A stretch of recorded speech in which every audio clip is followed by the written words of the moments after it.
talk to you about Jak and Daxter for the PlayStation 2. The game is in development by Naughty Dog, and if you remember correctly, that's the development house that created the Crash Bandicoot franchise. After a while, apparently they had expired all their ideas for the franchise, and they decided to strike out and do their own game, and this is the result. In contrast to their old Crash games, Jak and Daxter is a free-roaming game, meaning that you can run anywhere you want. You don't have to travel on a predetermined path like you had to do in Crash Bandicoot games in the past. The story goes in the game is that Jak is the blonde-haired guy, and Daxter is actually the little ferret-looking guy. But Daxter didn't start out that way. He was actually a human at one point, and he accidentally fell into a pool of dark eco and was transformed into the ferret.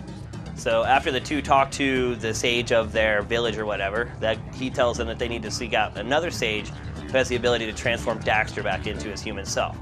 So Jak grabs Daxter, throws him on his shoulder, and off they go to try to find the sage. Like most 3D platformers, there's a lot of collecting to do in Jak and Daxter, but it's not as bad as some of the rare 3D platformers from the middle N64 era, in that you don't have to do a lot of backtracking. Usually once you get an object, you can use it right there. You don't have to collect it and then head over to like another part of the game and then use it somewhere else. So it's kind of cool in that way that you don't have to actually keep track of a lot of the objects. Once you get them, you can basically use them. The main object that you'll be collecting is called the Eco Orb, and the Eco Orb could be equated to the stars in Super Mario 64. You usually get them for performing major tasks, like there's one section where they drop you into a pit with like 20 enemies, and once you kill all the enemies, then you get the Eco Orb. Other things that you need to collect are yellow orbs, and they're used to replenish your health. The health meter in Jak and Daxter is a heart, and there's 3 sections of that heart.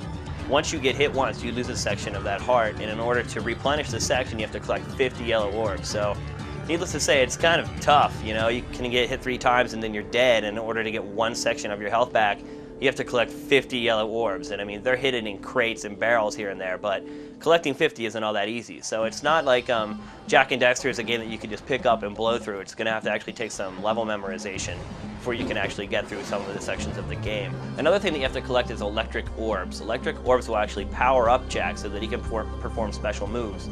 They'll also allow him to stand on context-sensitive pads, and they'll give him special abilities. And you'll see these pads scattered throughout all the different levels in the game, and that's what you'll have to use the electric orbs for. Like most 3D platformers, the objectives in Jak and Daxter are varied. Sometimes you're required to do little mini-games, like a short driving game. Sometimes you can jump into a cannon and actually go, it's kind of like a first-person shooting mini-game. As far as graphics are concerned, Jak and Daxter is right up there with the most visually impressive PlayStation 2 games. The thing that stands out the most probably is the draw distance. You can literally see for miles in this game, and anything you can see, if you have enough orbs to get there, you can actually travel to that part of the game. There's no loading time in the game. Once you get to certain parts of the level, it'll pause briefly, and then it'll load up the next section, and then you can go on your way. In that sense, it's kind of like Halo for the Xbox. It's actually pulled off quite well, and in the latest demo that we have, you can hardly even tell when the stuff loads. So that's probably the one part of the graphics that stands out more than the others. But that's not all. I mean, the animation in the game is just amazing. Just watching Daxter on Jak's shoulders as he runs around, watching him pull off his hijinks, you know, it's pretty amazing. The animation, they really haven't spared a frame, and it really brings all the characters in the game to life. In addition to those 2 aspects of the graphics, all the little touches that you'd expect from a quality game are there. You get heat blur coming off of torches, nice reflections and particle effects used for fire and power-ups and things like that. There's also nice transparencies used for the water.